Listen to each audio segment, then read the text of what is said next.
One of the biggest lies told by D9 members is that if it wasn't for them, black people would not have the freedom or the rights that we have today. And this is peak arrogance, as if they alone carried the whole weight of black people on their shoulders alone. In fact, if it wasn't for the very people that would not be normally accepted in their D9 circles, any progress to be talked about or remembered would not even have happened in the first place. I mean, if you really think that speeches and the fact that we've had black faces in high places got black people to where we are today was really what made the difference, then you're delusional. In fact, it was D9 members that largely encouraged black individuals to secure jobs within the government. They actually believed that by placing a bulk of the economic weight that black Americans carried at that time onto a government that was right in the middle of still practicing Jim Crow, they actually thought that was a winning strategy. Today, we see out of all racial groups in the United States, it is black Americans whose middle class relies the heaviest on government jobs. This is why today we're seeing these news articles of 300,000 black women alone and many other black folks who are losing jobs in mass. It's not because of racism, as they would try to have you to believe, but it's because of the fact that the D9 encouraged black individuals to get jobs where the employer, quite frankly, did not encourage them to stay current on their training, to stay current on technology and things of that nature. So when the government decides to update itself with newer technology, most of these people, quite frankly, just were not prepared. I know Trump is in office, and so it's easy to say that it was racism. Listen, I didn't vote for Trump, not a conservative, not a Republican at all. However, I do understand how the market works, and when you have people in jobs that, quite frankly, that never really encourage them to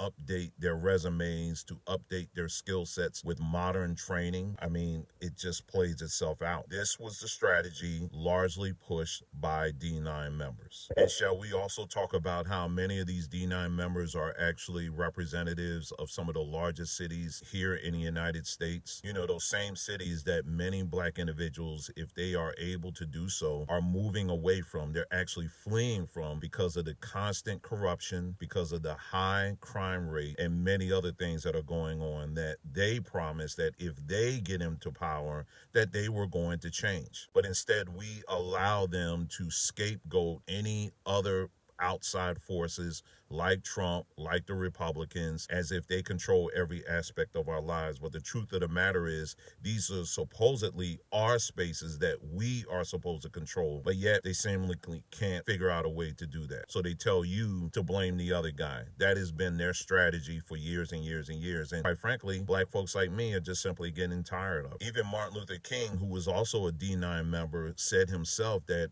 after all the work that he did, he realized in the latter part of his life that he believed that he was leading his people into a burning house. We have D9 members today that don't see a problem with people who have entered into this country illegally, with them being able to siphon off many of the assistance and aid programs that we as taxpayers are paid for that should go to us. But instead, these D9 members will fight for the rights of those who entered illegally and say, hey, they deserve to have it too. And my final point is this, is that D9 members did not do anything to give us rights. In other words, the way one obtained rights, it has to be first given by somebody. It was the United States government that ultimately decided to give us any of the rights and privileges that we have today. And I put those things in air quotes because in 2025, you still have many black Americans that see that we really didn't get too much, because when you look at the Civil Rights Bill, for example,